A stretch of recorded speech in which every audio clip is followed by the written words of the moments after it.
महाराष्ट्र में इस वक्त हो क्या रहा है? संजय राउत ये क्यों कह रहे हैं कि शिंदे और भारतीय जनता पार्टी सरकार का डेथ वारंट साइन हो गया है? आखिर वो क्यों कह रहे हैं कि 15 दिनों में सरकार गिर जाएगी?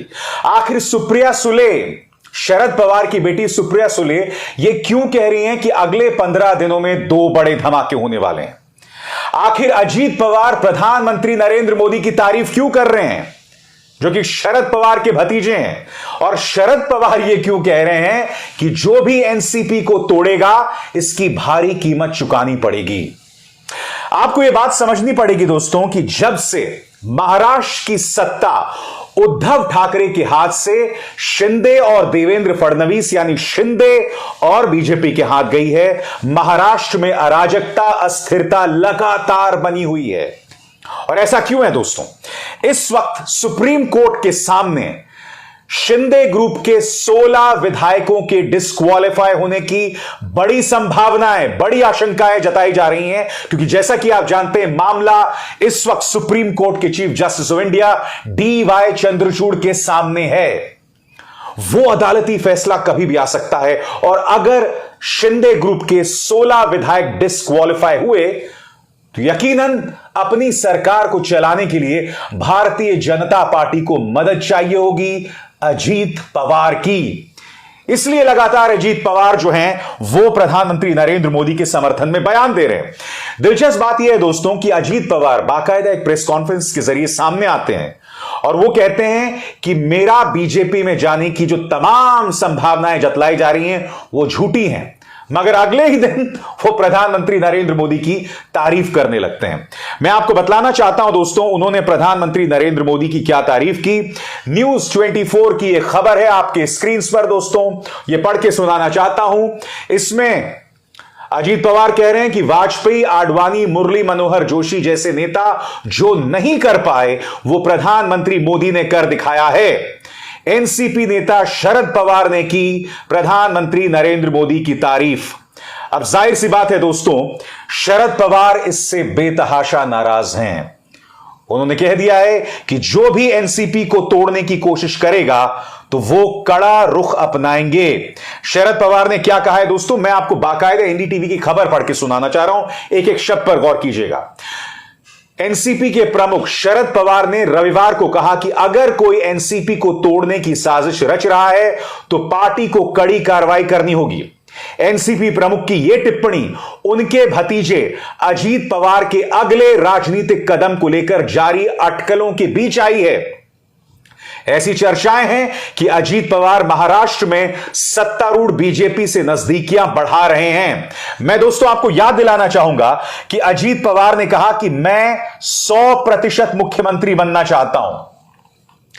उन्होंने कहा कि 1 साल रुकने की जरूरत नहीं है, मैं अभी मुख्यमंत्री बन सकता हूं। तो बड़ा प्रश्न मैं यह करना चाहूंगा अजीत पवार जी से, एक तरफ आप कहते हैं बीजेपी की तरफ नहीं जाएंगे, फिर आप कहते हैं कि मैं 100% मुख्यमंत्री बनना चाहता हूं, फिर आप यह भी कहते हैं कि मैं मुख्यमंत्री अभी बन सकता हूं और मोदी जी की तारीफ भी।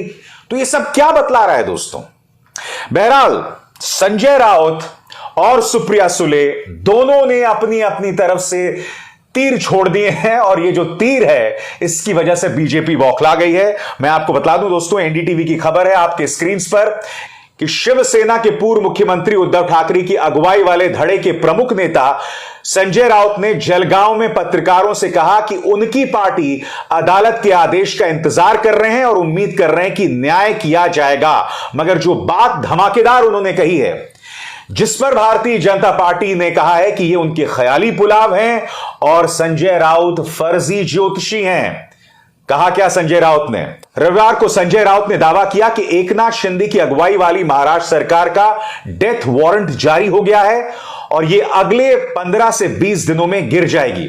हालांकि सत्तारूढ़ शिवसेना ने राउत को फर्जी ज्योतिषी करार दिया है और यह कहा है कि उद्धव ठाकरे के नेता इस तरह की पहले भविष्यवाणियां करते रहे हैं। दोस्तों मैं आपको बतला दूं कि सुप्रिया सुले जो हैं, जो कि शरद पवार की बेटी हैं, उन्होंने भी अपनी तरफ से कहा था और उन्होंने कहा कि अगले 15 दिनों में 2 बड़े धमाके होने वाले हैं। बड़ा प्रश्न है कि जब वो 2 बड़े धमाकों की बात कर रही हैं तो क्या उनमें से एक धमाका यह है कि अजीत पवार जो हैं वो चले जाएंगे भाजपा के साथ, या कुछ और है जिसकी ओर सुगबुगाहट है? मैं एक बात स्पष्ट कर दूं दोस्तों, अगर सुप्रीम कोर्ट का फैसला, अगर डीवाई चंद्रचूड़ साहब की अदालत का फैसला जो है वो बीजेपी शिंदे सरकार के खिलाफ आया, तो जैसा कि मैंने आपको कहा, बीजेपी को अजीत पवार के समर्थन की जरूरत पड़ेगी।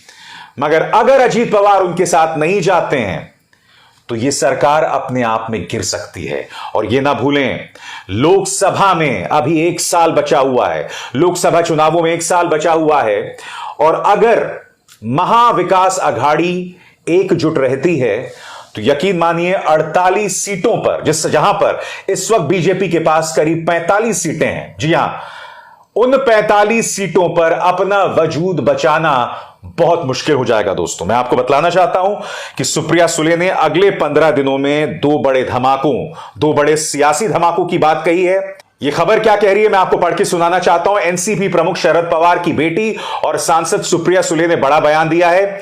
सुप्रिया सुले ने कहा है कि आगामी 15 दिनों में 2 बड़े राजनीतिक विस्फोट होंगे।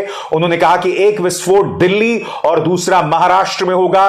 केंद्र में बीजेपी के खिलाफ मजबूत विपक्ष बनाने की दिशा में सुप्रिया का बयान बेहद अहम माना जा रहा है। मैं आपसे एक सवाल पूछना चाहता हूं दोस्तों, महाराष्ट्र का एक लंबा चौड़ा राजनीतिक इतिहास रहा है।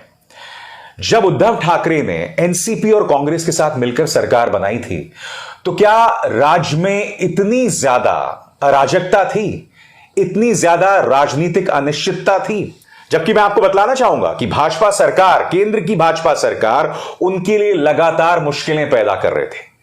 एनसीपी के 2 नेता देशमुख और नवाब मलिक दोनों जेल गए थे दोस्तों। याद कीजिए समीर वानखड़े की नेतृत्व में किस तरह से शाहरुख खान के बेटे आर्यन खान को एक झूठे केस में फंसाया जाता है। और मुद्दा सिर्फ वही नहीं था दोस्तों, उस मुद्दे के जरिए कहीं ना कहीं महाराष्ट्र सरकार के लिए भी मुश्किलात पैदा करने की कोशिश थी। उससे यह पता चल रहा था कि नारकोटिक्स कंट्रोल ब्यूरो के अधिकारी किस तरह से शाहरुख खान से वसूली करने की कोशिश कर रहे थे। सुशांत सिंह राजपूत ने जब आत्महत्या की थी तो उस मामले के जरिए भी किस तरह से बिहार पुलिस जो है मुंबई में दखल दे रही थी। उस वक्त बिहार में बीजेपी और नीतीश कुमार का राज था। यानी कि सुशांत सिंह राजपूत और उसके बाद आर्यन खान मामले, दोनों मामलों में उद्धव ठाकरे के लिए मुश्किलें पैदा की जा रही थी, लगातार की जा रही थी। मगर इस सब के बावजूद वहां पर माहौल जो था वो लगातार सामान्य बना हुआ था। मगर जैसे ही एकनाथ शिंदे और देवेंद्र फडणवीस की सरकार होती है तो कई चीजें होती हैं दोस्तों। पहली चीज क्या होती है? पहली चीज यह होती है कि यह सरकार और उसके भविष्य को लेकर सुप्रीम कोर्ट में मुद्दा आ जाता है। क्योंकि मैं आपको बतलाना चाहूंगा कि राज्यपाल भगत सिंह कोश्यारी ने जिस तरह से विश्वास मत हासिल किया था, खुद सुप्रीम कोर्ट के जजेस ने उस पर सवाल उठाया था। डीवाई चंद्रचूड़ ने कहा कि जो हरकत राज्यपाल भगत सिंह कोश्यारी ने की है उससे सरकारों को गिराने में मदद मिलेगी। इतनी बड़ी टिप्पणी की थी उन्होंने। नतीजा यह हुआ था दोस्तों, पूरा भाजपा तंत्र बुरी तरह से बौखला गया था। यहां तक कि विपक्ष के सांसदों को राष्ट्रपति को खत लिखना पड़ा था कि डीवाई चंद्रचूड़ साहब को संरक्षण दिया जाए, सुरक्षा दी जाए। उनकी एक टिप्पणी से भाजपा इस कदर हिल गई थी। और अब यह मामला सुप्रीम कोर्ट के सामने है। फैसला कभी भी आ सकता है। जैसे ही एकनाथ शिंदे और देवेंद्र फडणवीस की सरकार आई तो एक और काम हुआ। महाराष्ट्र के अंदर भाजपा के नेता घूम घूम कर भड़काऊ बयान देने लगे। मैंने इसी मंच पर आपको कई बार बतलाया है कि किस तरह से भाजपा नेता टी राजा सिंह महाराष्ट्र की गली गली घूमकर भड़काऊ बयान दे रहा था, बार बार दे रहा था, और महाराष्ट्र सरकार ने उस पर कोई कदम नहीं उठाया। कदम किसने उठाया? सुप्रीम कोर्ट ने। क्योंकि सुप्रीम कोर्ट के 2 जजेस सामने आते हैं, जस्टिस जोसेफ और जस्टिस नागरत्ना। दोनों की तरफ से कई बयान आते हैं। पहला बयान, महाराष्ट्र सरकार को नपुंसक बताया जाता है, शक्तिविहीन बताया जाता है कि किस तरह से एक सरकार के होते हुए भड़काऊ बयान दिए जा रहे हैं। बात वहां नहीं रुकती। जस्टिस नागरत्ना ने यह तक कहा था कि आपको घूमने फिरने का अधिकार है, रैलीज करने का अधिकार है, मगर दंगा भड़काने का अधिकार नहीं है। सवाल यही तो किया जा रहा है। 1 साल बचे हुए हैं, 45 सीट जाने का खतरा बना हुआ है। क्या यही वजह है कि भारतीय जनता पार्टी महाराष्ट्र के गली गली हर जगह पर इस तरह से दंगे भड़काने वाले बयानात दे रही है कि सुप्रीम कोर्ट तक को दखल देना पड़ा? महाराष्ट्र के लिए यह बहुत ही शर्मनाक लम्हा है। सुप्रीम कोर्ट ने एक नहीं दो बार दखल दिया। पहली बार कब दखल दिया कि किस तरह से एकनाथ शिंदे सरकार बनी, किस तरह से उद्धव ठाकरे की पार्टी को तोड़ा गया। दूसरी बार जब टी राजा सिंह भड़काऊ बयान देते हैं। और हां, तीसरी बात भी जब महाराष्ट्र के कई प्रोजेक्ट्स गुजरात भेजे जाते हैं। ये तमाम सवालात हैं दोस्तों, जिसकी वजह से महाराष्ट्र में एक अस्थिरता की स्थिति बनी हुई है, एक अनिश्चितता की स्थिति बनी हुई है। मगर फिर उसी बड़े सवाल की ओर बढ़ना पड़ेगा कि अगले 15 दिनों में क्या एकनाथ शिंदे और भाजपा की सरकार गिर जाएगी? आखिर वो 2 बड़े राजनीतिक धमाके क्या हैं? हाथ कंगन को आरसी क्या? इसी मंच पर वो तमाम जानकारियां मैं आपको दूंगा। अभिसार शर्मा को दीजिए इजाजत। नमस्कार।